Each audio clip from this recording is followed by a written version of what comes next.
그러니까 2차전지 섹터는 2030년까지는 계속 성장 산업이라고 일단 보시는 게 맞을 것 같고요. 배터리 공장들이 대부분 2025년도에 캐파가 늘어난다는 것이고 2027년까지 계획들을 보면은 87% 점유율이에요. 그러니까 이건 압도적인 거죠. 사실상 중국 같은 경우는 미국에는 사실 다 막혀 있다 그럽니다. 중국을 대신해서 지금 들어가는 높고 진정한 전기차 시대는 를 봐야 된다는 거예요. 그래서 지금 투자하신 분들은 적어도 그때까지는 투자할 생각으로 지금 접근하시는 게 좋겠다라고 말씀드리겠습니다. 네, 안녕하세요. 저는 그 하이투자증권 강북 더블리엠센터에서 근무하고 있는 이창환 영업부장입니다. 2025년도에는 배터리 매출이 메모리 시장을 넘는다는 이런 뉴스가 나왔고요. 그러니까 결국에는 이제 2차전지 시장은 메모리 사업을 넘어가는 그런 우리나라의 주력 사업이 될 것이고 이게 점점 격차가 커지겠죠. 그 메모리 사업은 어느 정도 성장이 더딘 상황이고 이거를 뛰어넘는 성장이 2025년부터인데 모든 그런 사이클이 2025년도에 배터리라든가 2차전지 성장의 급성장을 얘기를 하고 있고요. 유럽이 이제 2035년도에 내연기관 퇴출 이슈랑 그리고 미국이 2032년도에 신차 3분의 1을 전기차로 이제 바꾼다는 것이고 여기 신차 기준이거든요. 그러니까 이제 기존의 차를 다 바꾸기까지는 더 걸리겠지만 일단 신차 기준으로 62%까지 목표를 하고 있는데 2022년도 작년 기준은 5.8%였고 현재는 10% 정도니까 2032년까지는 계속 성장이 나올 수밖에 없는데 이제 그 IRA법 보조금이 2030년까지 지급이 되기 때문에 그러니까 2차전지 섹터는 2030년까지는 계속 성장 산업이라고 일단 보시는 게 맞을 것 같고요. 이 핵심은 중국을 배제한 미국 중심의 공급망을 구축하겠다. 이게 핵심입니다. 저걸 하기 위해서 2032년까지 전기차 구매 시 신차의 최대 7,500달러를 지급하고 중고차는 최대 4,000달러에 대한 세액 공제를 하겠다. 이 내용이고 요게 따라서 이제 원재료라든가 부품에 따라서 각각 이제 3,750달러씩 나눠서 최대 7,500달러 지급하는 내용들이 여기 내용이 있는 것이고요.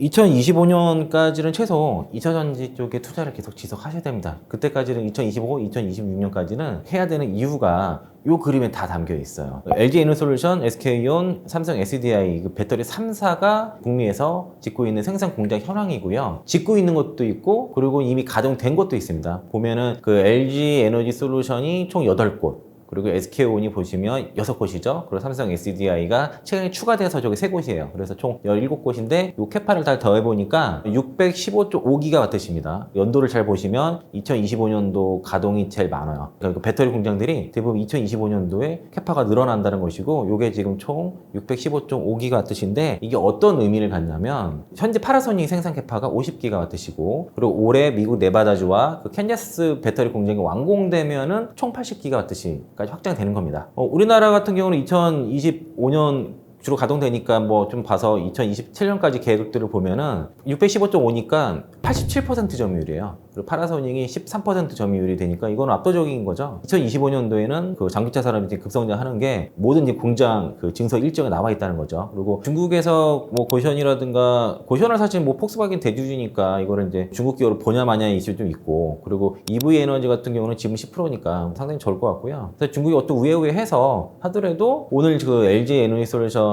쪽 관계자한테 들은 얘기는 사실상 중국 같은 경우는 미국에는 사실 다 막혀 있다 그럽니다. 그 IRA법 때문에 거의 사실상 진출 자체가 막혀 있기 때문에 2025년도에 LG 에너지 솔루션의 매출은 급성장하는 게 그냥 확실하다 예정되어 있다라고 지금 얘기를 하고 있고요. 그리고 이제 LG 에너지 솔루션이 2025년까지 생산 캐파를 540GWh씩 목표로 하고 있고 그리고 SK온도 최소 220GWh씩 생산 능력을 갖출 계획인데 생산 캐파는 이제 국내 배터리 3사가 더 많아질 것이고요. 그리고 이제 요거 보시면은 이게 이제 글로벌 완성차 기업들의 신차 출시 일정인데 2024년에서 2026년도에 출시가 많습니다. 그때 전기차 좋은 게 나올 것이고 지금 전기차가 조금 좋은 차들이 많이 없거든요. 사실은 뭐 테슬라 정도 아니면 이제 올해 하반기에 나오는 GM의 얼티엄 셀즈에서 나오는 그런 전기차 정도로 볼 수 있는데 앞으로 2, 3년 후면은 훨씬 싸고 또 좋은 전기차들이 쏟아진다는 거죠. 진정한 전기차 시대는 2025년도를 봐야 된다는 거예요. 그래서 지금 투자하신 분들은 적어도 그때까지는 투자할 생각으로 지금 접근하시는 게 좋겠다라고 말씀드리겠습니다.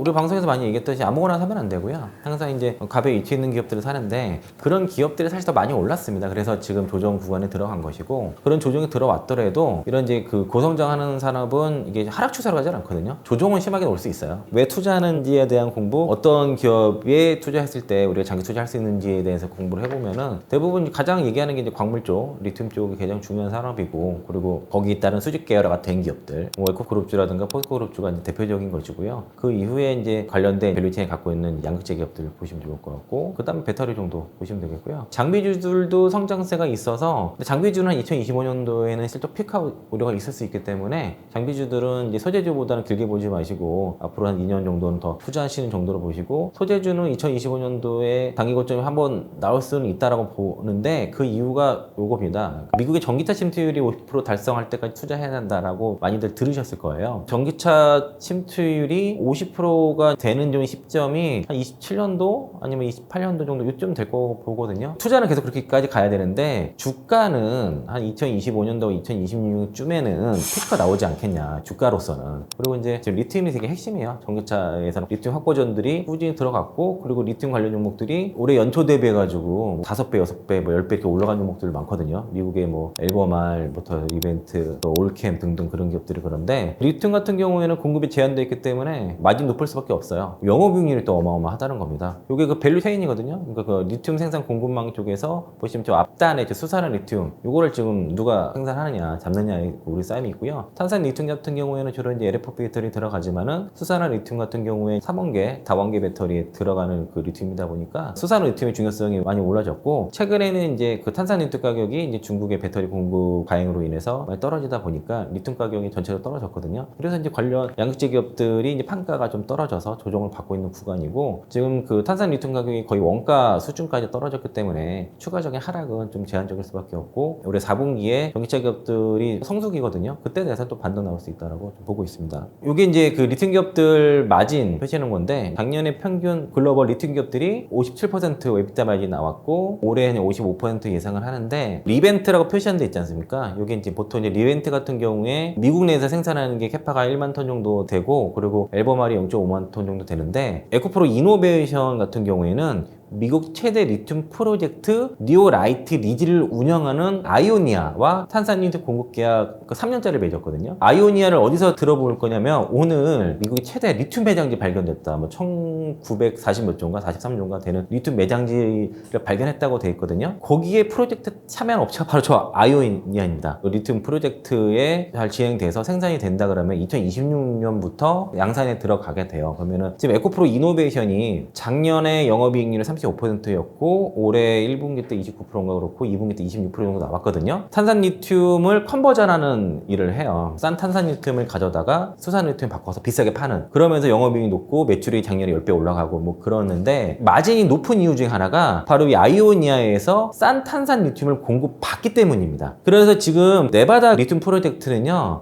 잘 되면은 에코프로랑 SK 오뇽한테는 상당한 호재입니다. 리튬을 안정적으로 공급받을 수 있고, 에코프로 이노베이션 입장에서는 싼 탄산 리튬을 미국에서 직접 공급 계속 받는 거죠. 그리고 그 얼마 전에 이제 퀘벡주에서 에코프로 이노베이션이 수산 리튬 공장 한다고 그 뉴스가 나왔거든요. 그게 이런 거랑 다 연관이 있는 거죠. 그러니까 미국에서 리튬을 받아서 퀘벡에서 생산할 수 있는 거죠. 그러면서 아이레법을 다 적용받고 싸게 탄산 리튬을 공급받아가지고 그 컨버전해서 수산 리튬을 비싸게 팔기 때문에 현재 높은 영업이익률이 앞으로 계속 이어질 수밖에 없다는 거고요. 이거는 굉장히 호재입니다. 그래서 이게 오늘 아무도 요거에 대해서 해석을 안 하시더라고요. 근데 제가 이제 오면서 기사를 오늘 바빠서 못 보다가 오면서 봤어요. 오면서 봤는데 그걸 딱 보고 나서 요게 생각이 났습니다. 요 연관성이. 그래서 이렇게 생각이 나서 말씀을 좀 드린 거고요. 요 리튬 사업이 마진이 굉장히 좋은 사업이다. 요거는 많이들 아시는 내용인데요. 그냥 간단히 설명하면 포스콜딩스의 2차전지 소재 밸류 체인 내용이고요. 앞에 이제 그 광산, 리튬이란 광산, 니켈, 흑연, 이거를 이제 그 원료를 가공해서 다시 이제 정제해가지고 최종 그 양극재까지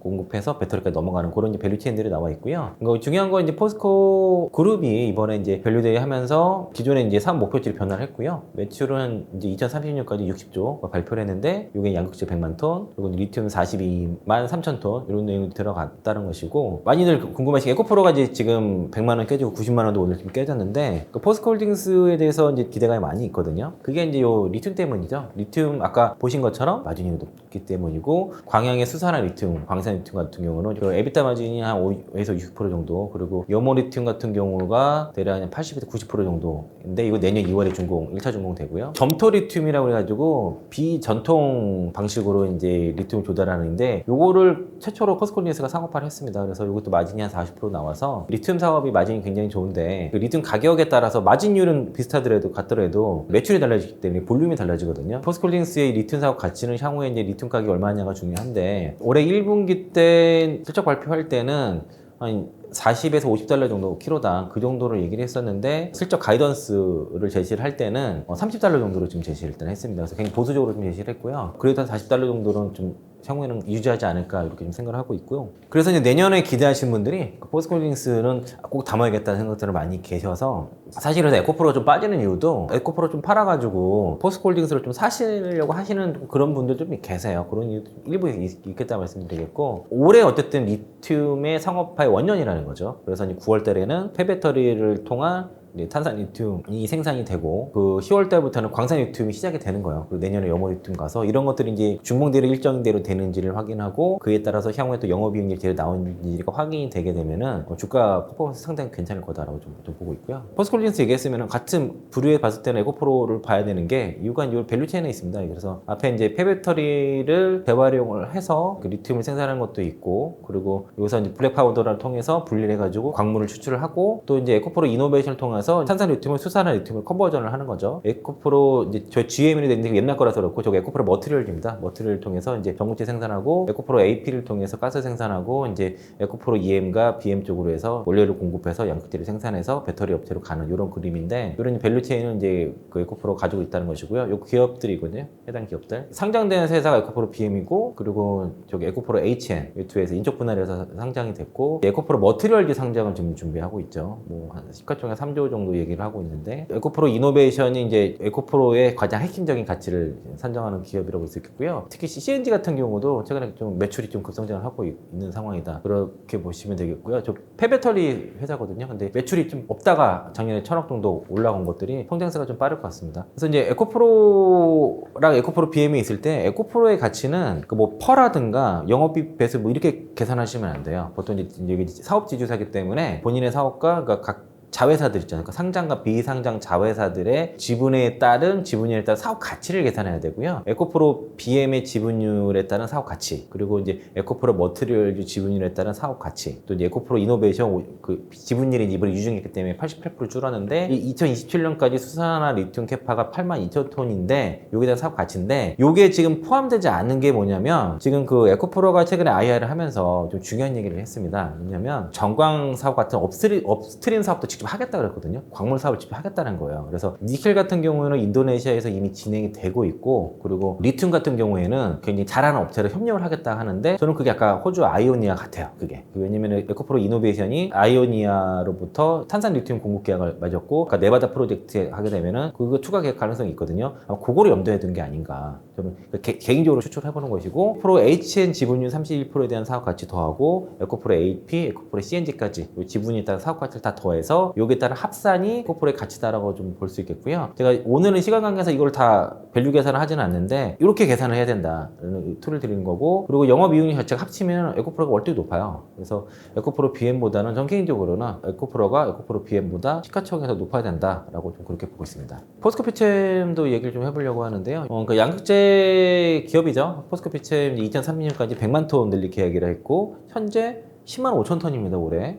그러면은 2030년까지 100만 톤이면 거의 뭐 10배 가까이 되죠. 9배 정도 되죠. 그러면 실적이 9배 올라간다는 얘기예요. 이 기업이 2030년까지. 주가 가는 게 맞죠. 안 가면 안 되는 거잖아요. 그래서 매출이 이제 43조에 영업이 3조 4천억. 그리고 이제 양극재 캐파가 이제 100만 톤, 음극재가 37만 톤 이렇게 되어 있는데 저게 이제 양극재 100만 톤 같은 경우에는 15만 톤이 LFP 배터리 같은 게 포함이 되어 있습니다. 포스코피챔이 이제 그 영업이 그 매출 43조에 그 영업이익이 3조 4천억 목표를 제시를 했고 저게 계산해 보면 영업이익이 7.9%거든요. 그런데 연간으로 포스코피챔 보면 영업이익률 5에서 6% 정도예요. 그러면 그거보다 거의 2% 정도 목표 그 영업이익률 높게 제시를 한 거거든요. 그러니까 이제 양극재 기업은 향후에는 이제 규모 경제 달성될수록 캐파가 커질수록 영업이익률이 높아질 가능성이 상당히 높다라고 좀 볼 수 있겠고요. 그럼 양극재 기업은 전체적으로 캐파가 올라가니까 전체적으로 지금의 영업이익률보다는 올라갈 가능성이 상당히 높다. 그게 이제 포스코피챔의 그 실적 목표치 제시에 봤을 때는 그럴 가능성이 있을 것 같고요. 저 목표치가 뭐 어떤 느낌이냐면은 보면은 작년에 포스코 퓨처 매출의 13배, 그리고 영업이익의 20.5배 큰 규모고요. 시가총액 100조를 달성하겠다 목표를 제시했어요. 그러면은 저 100조에다가 3조 4천억 나누면은 영업이익 베이스 POR이 29.41배입니다. 이걸 퍼로 하게 되면은 한 35배 정도 되겠죠. 그러면은 포스코 퓨처엠이 제시한 밸류에이션이 2030년도에 영업이익 베이스 29배를 제시한 거예요. 30배 정도 제시를 한 거, 요거를 좀 기억해 주시고요. 그래서 이제 요게 이제 작년에 이제 그 에코프로가 또 밸류데이 때 요거 얘기한 거고요. 캐파 이제 2027년 타겟이 70만 톤에 여기 이제 60만 톤 판매를 하겠다, 이런 얘기고, 요게 어느 정도 이제 그 캐파가 그 확정이 된 겁니다. 그래서 이제 앞으로 이제 저걸 하기 위해서 증설이나 이런 것들 뭐 해야겠지만은 수주 기반으로 이제 잡은 거기 때문에 뭐 저렇게 그 될 가능성이 높다라고 좀 그렇게 받아들이면 되겠고, 정해진 미래다라고 보시면 될 것 같습니다. 그래서 저 70만 톤 캐파가 여기 그 프리미엄급 NCA, NCM, NCMX 요 부분만 포함이 된 거고요.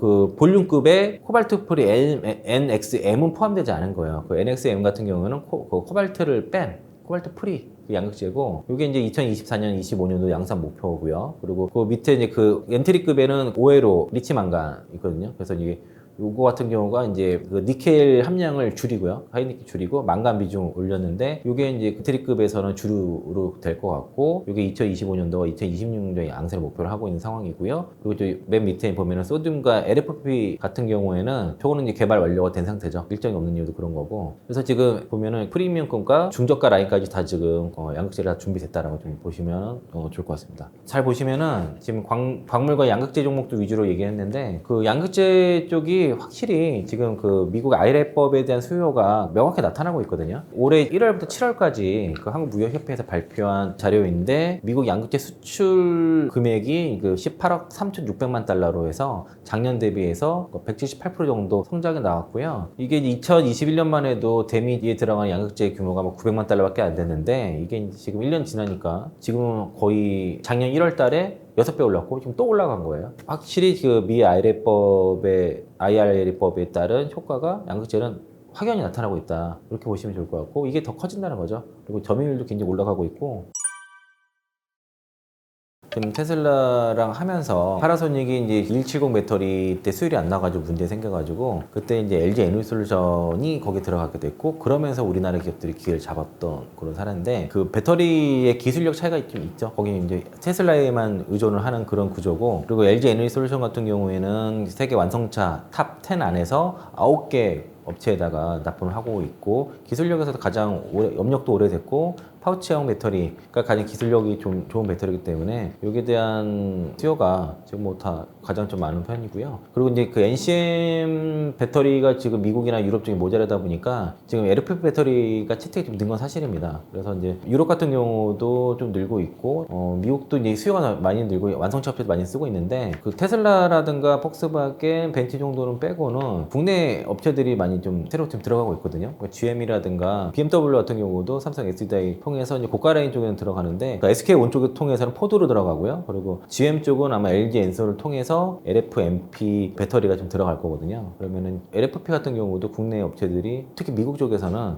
중국을 대신해서 지금 들어갈 가능성이 높고, 테슬라도 지금 배터리 업체들한테 광물을 중국산 쓰지 말고 다른 나라 거 써라, 미국의 IRA법에 맞춰서 광물 집어넣으라 그렇게 얘기했기 때문에, 지금 2000년에 투자해 보는 뷰는 미국에 집중해서 보셔야 돼요. 아까 제가 그림들을 좀 보여드렸지만은 미국 시장에서 50%만 넘어도 사실 독과점이라 볼 수 있는데, 한 80% 정도 이상의 점유율을 우리가 가질 수 있고, 자꾸만 뭐 일부 IRA법을 우회해서 들어간다는 노이즈가 있지만은 제 업계 물어보면은 쉽지 않다라고 하거든요. 특히 이제 그 고션이라든가 EV 에너지 같은 경우도 지분이 10%밖에 안 되는데, 그게 그렇게 끝까지 갈 수 있을지 몰라요. 왜냐면은 우리나라 같은 경우도 중국과 전고체 관련 사업들을 합작 법인을 많이 만드는데, 이게 미국이 이제 우려 집단 지정을 해가지고 그 문제를 삼게 되면은 그 지분을 다 인수하는 쪽으로 지금 준비를 하고 있거든요. 만약에 그런 사태에서도 이게 아직 명확하게 나오지 않았어요. 뭐 우려 집단의 기준이 뭐 지분이 뭐 10%일지 20%일지 30%일지 모르기 때문에, CATL 같은 경우는 지금 뭐 포드한테 하는 것도 기술 이전 형태로 라이센스 받는 형태로 하기 때문에 합작법인이 아닌 거로 바뀌었고, 고시원 같은 경우는 최대주가 폭스바겐이니까 우리는 중국 기업이 아니다 이렇게 좀 포장해서 지금 진행을 하고 있는 것이라서 사실상 이렇게 중국은 미국 시장 진출은 어렵다고 보시면 됩니다. 이게 애초에 IRA법 목적 자체가 제가 아까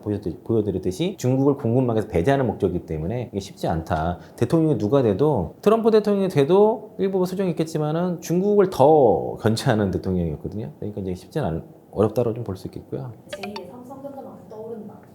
이런 기업들은 포스콜딩스가 뭐 그런 가능성이 좀 제일 높지 않을까.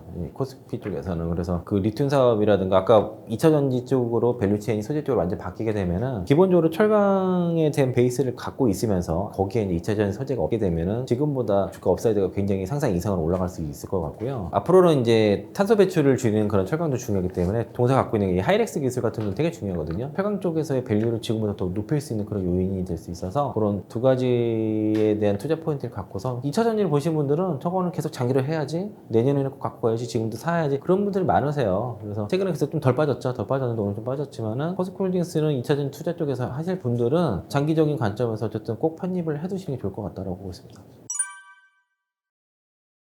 늦지는 않았는데 문제가 뭐냐면 지금 약간 투심이 꺾였잖아요. 보통 이렇게 투심이 꺾게 되면은 기존에 이제 2025년도, 2026년까지 장기 투자를 하시겠다 마음 먹은 분들은 그래도 덜 흔들리는데 좀 공부가 좀 덜 됐거나 아니면 이제 내가 좀 지난번 고점에 좀 팔고 싶어 했었던 분들 저기 못 팔아서 막 후회하신 분들은 흔들려요 지금.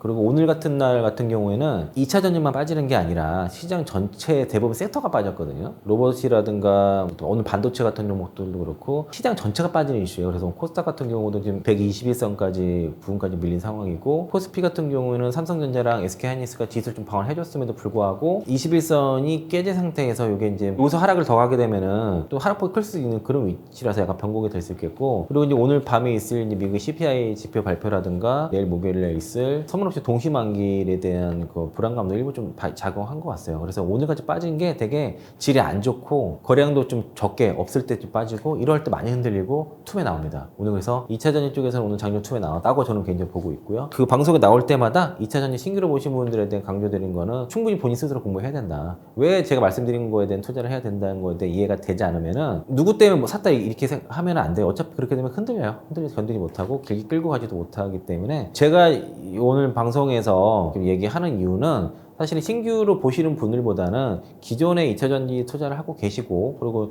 장기 투자를 계획하시고 계신 상황에서 지금 힘들게 버티시는 분들을 위해서 사실 저는 나온 거고요. 신규로 관점에서는 어차피 공부하고서 느끼지 못하면은 설명해도 이건 받아들여 못해요. 게다가 또 저점 대비해서 많이 올라왔고 올해도 많이 올라왔기 때문에 그냥 뭐 제 말 듣고 샀다 하더라도 못 팔고 팔거나 그리고 엄마가 그렇기 때문에 저는 뭐 그런 건 중요하지 않은데 장기 투자를 해야지 수익이 날 수 있는 산업이고 섹터인데 이거를 이제 단기적으로 사고서 바로 올라가기 이렇게 바라게 되면은 어려워요. 지금 그리고 같은 공매도 지금 공격을 심하게 받고 있는 상황이고 2차전지 관련된 노이즈들이 많은 상황에서는 갖고 계신 분들 위주로 지금 잘 버티시는 걸 말씀드리겠고요. 저는 뭐 신규 관점에서도 뭐 지금이라도 괜찮다고 보긴 하는데 이거는 어쨌든 본인 스스로가 학습이 선행돼야 된다라고 말씀드리겠습니다. IT 산업과 반도체를 전체적으로 함께 볼 생각입니다. 왜냐하면 반도체는 IT 산업을 이루는 근간이고 핵심이 되기 때문에 최근 서울에서는 물 들어왔을 때 노져야죠. 대형 평수 아파트 하나, 소형 하나, 한가 하나 바꿔도 돈이 남아. 이것만 아셔도 부동산의 가격 전망을 어느 정도 하실 수 있다.